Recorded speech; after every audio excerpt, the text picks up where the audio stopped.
dilakukan oleh Orde Baru. Nah, ini yang kata kunci yang ingin kami juga hasilkan.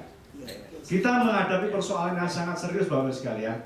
Kami juga sudah mendengarkan testimoni ya, artinya kesalahan yang dilakukan oleh para pengambil keputusan oleh DPR, bahwa ternyata ketika produk undang-undang, ketika harus disertai untuk membuat institusi, ternyata melahirkan institusi-institusi baru yang itu ternyata akan semakin membebani dari anggaran kita. Tadi posisi Komnas HAM, Bapak, Ibu Yuni ya, terima kasih ya. Kami ya Komnas Perempuan. Jadi dalam hal ini kami melihat memang hak asasi manusia ini adalah sebuah kebutuhan. Dan kita memang menempatkan ini adalah sebagai urusan yang harus katakanlah dikelola oleh yang namanya negara. Namun persoalannya kan muncul ketika di level institusionalisasi. Kenapa katakanlah Komnas yang sebetulnya ya urusannya manusia semua, tapi terlalu kita bagi dalam struktur yang terlalu terdiferensiasi. Komnas yang urusan misalnya adalah perempuan dan perlindungan anak. Komnas yang terkait dengan manula, Komnas yang terkait dengan misalnya apa? Ibu. Nanti ada Komnas Bapak. Jadi kenapa artinya tidak ada semacam tadi ya? Karena integrasi fungsional. Terus kemudian kita coba untuk dalam satu kesekretariatan struktur, baru kemudian adalah satu sekretariat, tapi di situ ada beberapa komisi-komisi. Ini yang mungkin kita diperlukan untuk itu. Pak Lambok, terima kasih Bapak. Jadi Bapak betul sekali Pak, kami memang terlambat. Tapi it's better late than nothing Pak. Jadi kami melihat ini memang momentum politik ya, saat tadi yang Pak Ari sudah mengatakan orang berpikir presiden. Ya udahlah, coba kita kasih semacam katakanlah ini istilahnya ramuan baru. Mudah-mudahan ketika calon presiden entah itu adalah mungkin yang Pak Jokowi atau Pak ARB ya, ataupun yang lainnya, ataupun mungkin Bang Haji Rumai Rama. Nah, artinya ketika mereka itu datang jangan hanya sekedar oke, I'm to be a president, tapi ketika kendaraannya ditanyain, ini tidak jelas. Mereka coba kita berikan, ini loh tantangan Indonesia. Dengan berbagai katakanlah dinamikanya yang tadi kita jelaskan, ini struktur yang lebih tepat seperti ini. Sekarang kita masih ada persoalan, kementerian masih cukup banyak. Saya dengar dari kalau nggak salah Pak Agung Gunanjar, saking banyaknya kementerian, kenapa dulu itu pengen orang jadi menteri semua kan? Lebih baik jadi menteri daerah tertinggal daripada tertinggal tidak jadi menteri kan?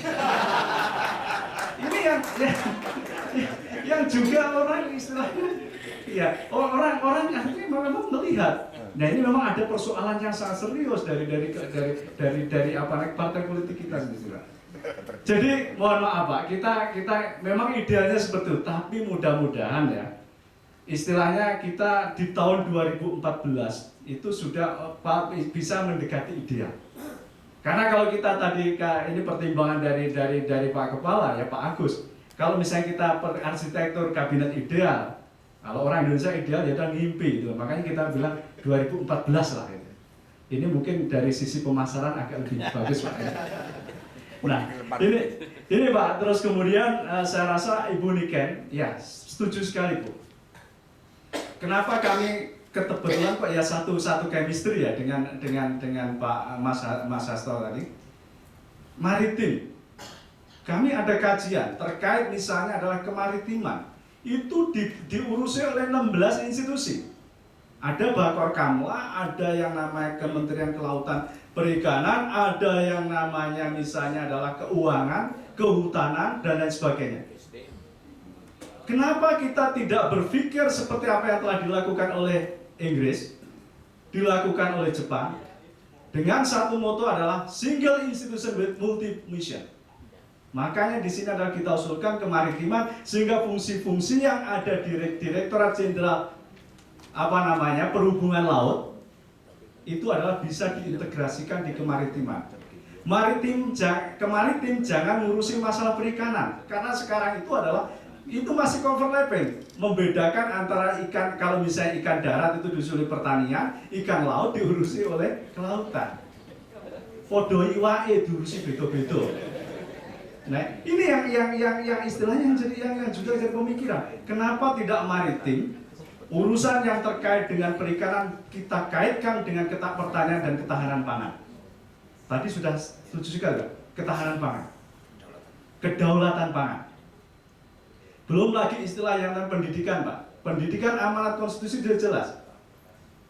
Makanya kita bagikan adalah ada pendidikan dasar, tapi di situ ditambahkan dengan pemuda olahraga, tapi pendidikan kita tinggi diintegrasikan dengan yang namanya ristek. Hak paten kita tuh setahun katanya hanya 5, Pak, padahal Malaysia itu sudah 42. Ini kita lama-lama kita akan menjadi konsumtif dari sini. Nah, inilah Pak, terima kasih sekali lagi Bapak Ibu sekalian atas apresiasi dan juga respon, dan Prof Eko terima kasih, nanti akan kami perbaiki sebagaimana tadi disampaikan oleh Pak Agun, ibaratnya kami adalah mahasiswa dan Bapak Ibu sekalian adalah profesor-profesor pengujinya. Terima kasih. Assalamualaikum warahmatullahi wabarakatuh.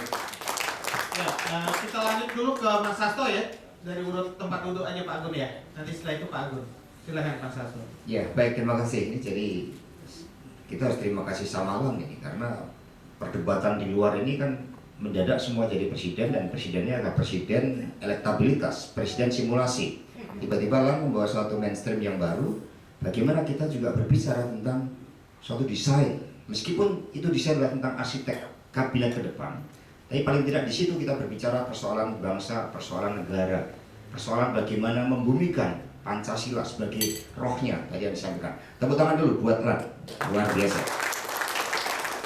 Nah, sehingga dalam perspektif itu yang kami sampaikan tadi juga dalam perspektif ideologi Pancasila yang dibumikan.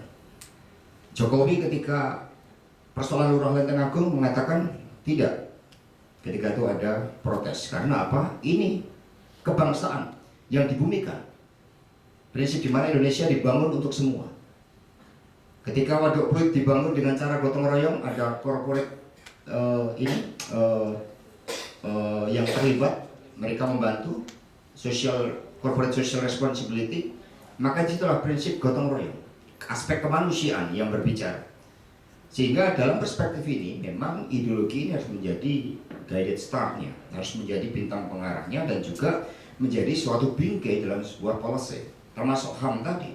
Ideologi dalam perspektif sebagai sebuah bingkai, maka dalam policy-nya seluruh sektor kelembagaan di dalam kabinet tentu saja harus concern terhadap masalah HAM, sehingga itu melekat bukan hanya dalam sebuah struktur, tapi ke dalam, lebih pada aspek fungsi, pada behaviornya. Itulah yang sebenarnya kita harapkan ketika seluruh desain kelembagaan itu dibangun atas dasar ideologi. Kami punya Mbak Risma di kota Surabaya, ketika membangun kota Surabaya penuh dengan taman-taman kota sehingga rakyat tersedia ruang publik, itulah prinsip kemanusiaan yang dibumikan. Nah, ternyata Pancasila tidak diawang-awang. Pancasila bisa menjadi sebuah dasar dan tujuan dari bernegara. Dia bisa menjadi the way of life. Dia bisa menjadi suatu bingkai dalam pengambilan kebijakan. Sehingga dalam perspektif ini tentu saja itulah yang kami kedepankan.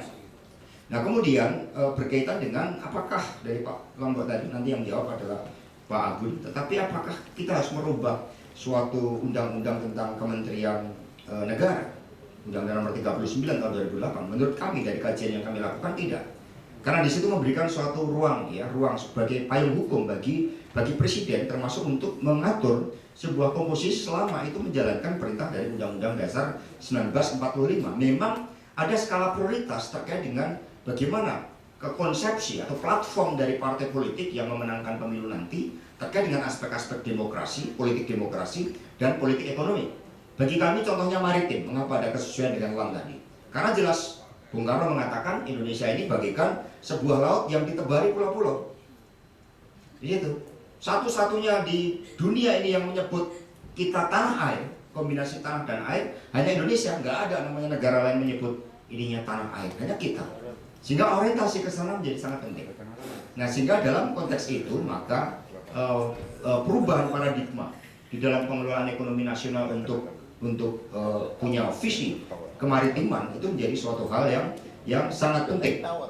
Kemudian berkaitan dengan hal-hal berkaitan untuk bagaimana meningkatkan efektivitas. Saya pikir temanya adalah bagaimana kita meningkatkan efektivitas dari sistem presidensial ke depan. Menurut kami bukan karena DPR-nya terlalu kuat, gitu. Karena ini persoalan leadership, ini persoalan kepemimpinan yang lemah. Kalau kami jujur, dengan basis 61 dukungan pada pemilu legislatif pada tahun 2009, dengan sistem presidensial kita sebenarnya sangat kuat kedudukan presiden. Tinggal presiden mau menggunakan kedudukannya tidak, mau menggunakan seluruh kekuatan yang diberikan oleh konstitusi. Mengingat kita ini sistem presidensial.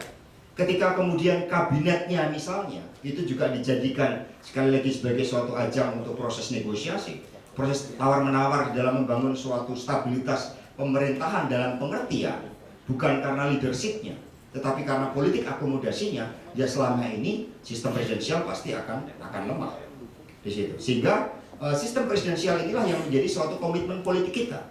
Karena itulah DPR mendorong bagaimana konsolidasi demokrasi agar padanan sistem presidensial menjadi lebih efektif dan didukung oleh sistem multipartai sederhana. Sebagai partai politik, kami menyadari ada kelemahan di internal partai, jelas. Bagi PD Perjuangan zaman Orde Baru dulu 32 tahun, kami hanya sekali mengadakan kaderisasi selama 32 tahun. Orang pintar pasti lari ke tetangga kita, Golkar.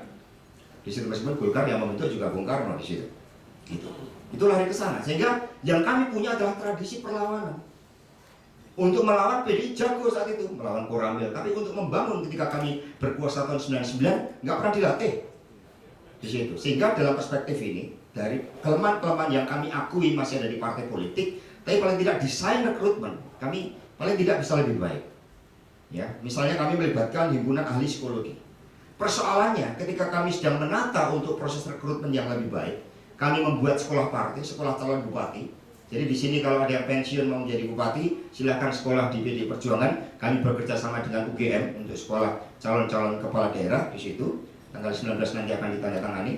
Maka dalam konteks itu, sayangnya adalah sistem politik kita. Sistem politik kita terlalu liberal, ya, terlalu liberal, sehingga kami khawatir karena pemilihan secara langsung, proporsional terbuka, dengan rivalitas yang luar biasa, sampai ada yang nggak punya duit dan harus mencuri duit di pesantren. Itu ada partai politik, itu salah satu calegnya di situ, karena memang desakan kompetisi yang begitu kuat, yang mana ini juga memotong suatu proses rekrutmen dan kaderisasi di internal partai. Maka kami nggak setuju dengan proporsional terbuka itu. Kami setuju pemilu itu semurah-murahnya. Partai politik silahkan diatur. Kami harus punya sekolah partai. Kami harus punya kualifikasi anggota dewan yang memahami sistem politik, memahami hukum, memahami fungsi legislasi, fungsi anggaran. Silahkan kami diatur sedetail-detailnya. Tetapi pemilunya harus murah-murahnya. Nah, ketika pemilu sangat liberal seperti Amerika, Obama itu hanya melaporkan dana kampanyenya 189 juta US pada putaran kedua. Ya, pada second term-nya. Yang dikeluarkan Obama, hasil penelitian Marcus Metzner, adalah 2 miliar US dollar. Maka Obama tidak berdaya terhadap Palestina. Obama tidak berdaya terhadap industri senjata. Beda dengan Ibu Mega. Ditekan George Bush untuk menyetujui perang Irak, nggak mau. Tolak sampai Yesus marah. 3 kali George Bush telepon meminta Megawati menyetujui perang Irak. Megawati mengatakan no, karena Anda tidak tahu bagaimana Islam di Irak. Sebagai presiden saya disumpah itu bahwa kemerdekaan ialah hak segala bangsa. Itu konstitusi. Itu pemimpin. Yang membedakan presiden dengan pemimpin itu di situ. Pada tanggung jawab dan keberanian mengambil sebuah resiko politik. Itu. Nah, sehingga dengan menyadari bahwa proses di internal partai masih ada kelemahan, tapi paling tidak kami ada progres. Paling tidak selama 2 periode kami berada di luar pemerintahan, fungsi kaderisasi di internal partai itu berjalan. Sehingga kami sekarang punya banyak pemimpin-pemimpin muda. Ganjar dan saya ini angkatan pertama hasil kaderisasi pada tahun 2001 setelah 32 tahun kami nggak boleh kaderisasi. Bahkan LAN ini kalau zaman dulu mengusulkan membongkar Menko dihilangkan, udah ditangkap.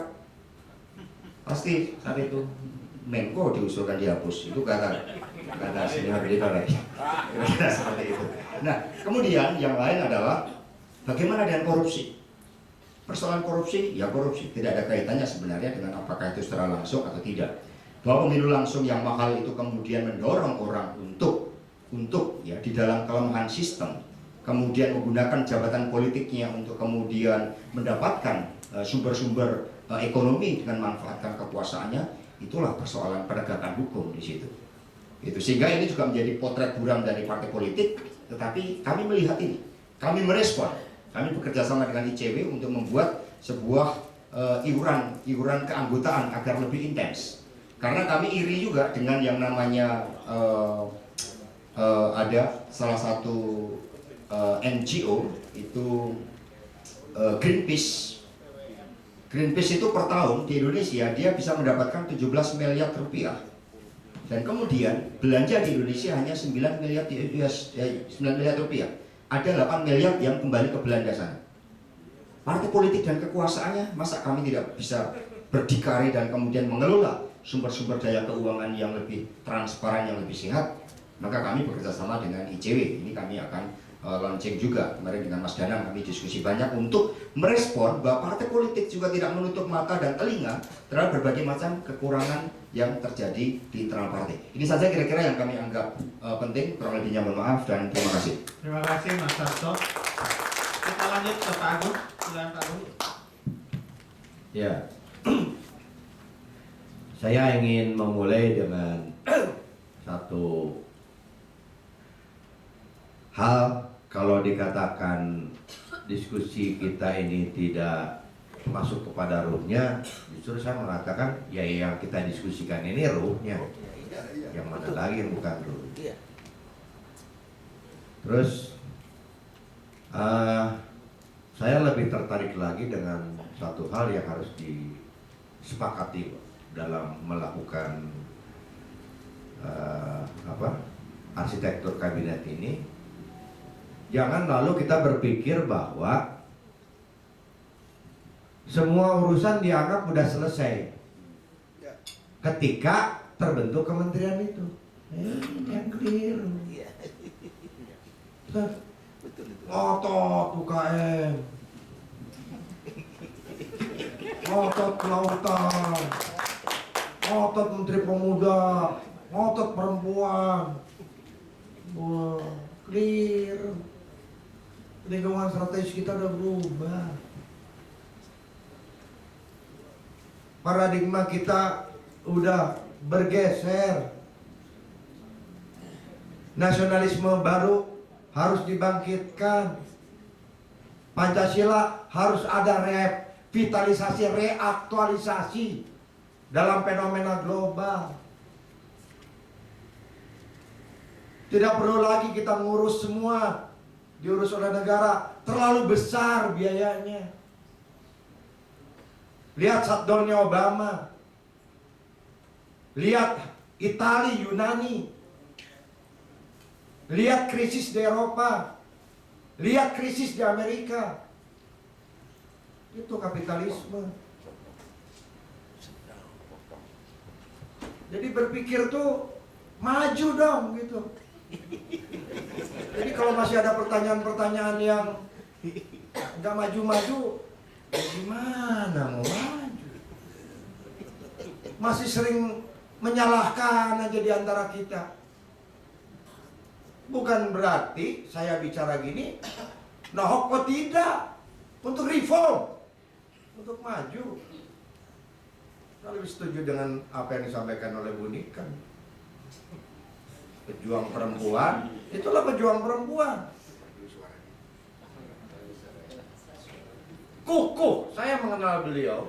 Bagaimana RRI udah tiarap ambruk, hancur. Negara tidak mengeluarkan uang sesen pun. Yang namanya sekali di udara tetap di udara tuh hancur, Pak. Punya utang listrik, tidak mampu lagi siaran. Betul Bu Nika? Hanya karena mengatakan itu bukan lembaga pemerintah, itu lembaga penyiaran publik, nggak ada lagi tanggung jawab negara. Apa dasar kami menggelontorkan uang negara untuk Anda? Toh Anda juga bukan PNS, Anda boleh berbisnis. Pemerintah nggak boleh berbisnis, Anda boleh berbisnis, Anda boleh tarik iklan. Pengurusnya nggak bukan dari kami, Anda ngatur sendiri. Apa urusannya dengan negara lagi? Itu yang terjadi. Ya, kalau pemimpin pemerintahannya masih kayak gitu, sobat kami dari KPU, itu yang tidak tahu ruhnya. Ya KPI ya, itu yang tidak tahu ruhnya. Harusnya saya bangga dengan rekan-rekan kami yang dari Komnas Perempuan. Mau ngapain lagi pemerintah bikin Kementerian Hukum dan HAM? Nggak perlu. Jangan diartikan kalau tidak ada HAM diurus oleh sebuah kementerian, seolah-olah kita tidak mengurus HAM. Itu yang dirubah. Kalau perlu nggak usah ada Kementerian UKM, tapi koperasi menjadi mesin politik yang VIP di Republik Indonesia, menjadi pelaku utama ekonomi nasional kita, bergerak di seluruh sektor. Itu koperasi. Bagaimana? Jadikan dia program yang wajib dilaksanakan oleh semua kementerian. Wajib dilaksanakan semua. Negara membiayai, jangan ujang kaki. Biayai negara untuk membangun koperasi itu. Tidak usah diserahkan ke kementerian. Kemana? Ada Dewan Koperasi, ada Kopindo, ada macam-macam organisasi. Itu civil society. Supaya uang itu bergulir dan bergerak. Tapi kalau pakai Kementerian UKM, Pak, saya udah hitung, lebih banyak belanja pegawainya daripada belanja buat rakyatnya. Pakai studi banding, pakai rapat-rapat kerja, pakai seminar, pakai lokakarya, Pak. Iya, Pak. Siapa, Pak Sinaga? Begitu. Pak, benar yang Bapak bilang, masuk ke rekening desa, betul. Tapi Pak, uangnya cuma 1,6 triliun. Dari berapa ribuan UKM yang membutuhkan, Pak? Kecil itu.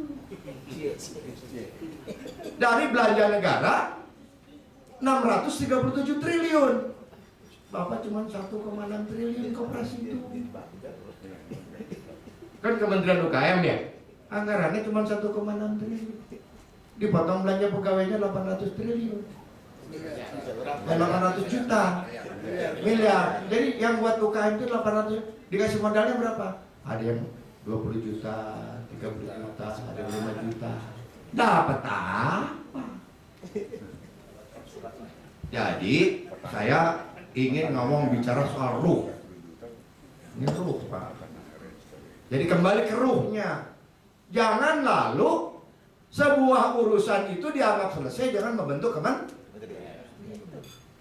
Makanya saya minta 15 aja. 15 aja, tapi koperasi luar biasa. Hak asasi luar biasa. Negara menggelontorkan uang untuk apa? Komnas HAM, Komnas Perempuan, Komnas Perlindungan Anak. Uang negara tuh gelontorkan ke mereka supaya masif perlindungan HAM itu. Sementara Dirjen Perlindungan HAM bubarin, Balitbang HAM bubarin, daripada jalan-jalan terus. Selesai. Oh, very simple. Development for Indonesia is very simple. Not 10 years, but 5 years. If I'm a president.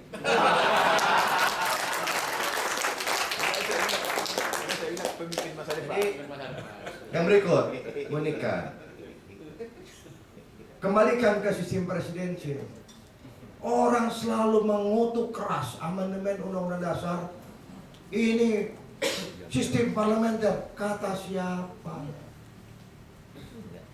DPR memegang kekuasaan membentuk undang-undang aja dikunci. Nggak bisa apa-apa DPR kalau pemerintah tidak bersetuju. Berkuasa kagak. Jadi yang hebat DPR apa? Nggak ada apa-apanya. Justru yang strong power itu di eksekutif. Bikin UKP 4, DPR nggak bisa apa-apa tanpa undang-undang.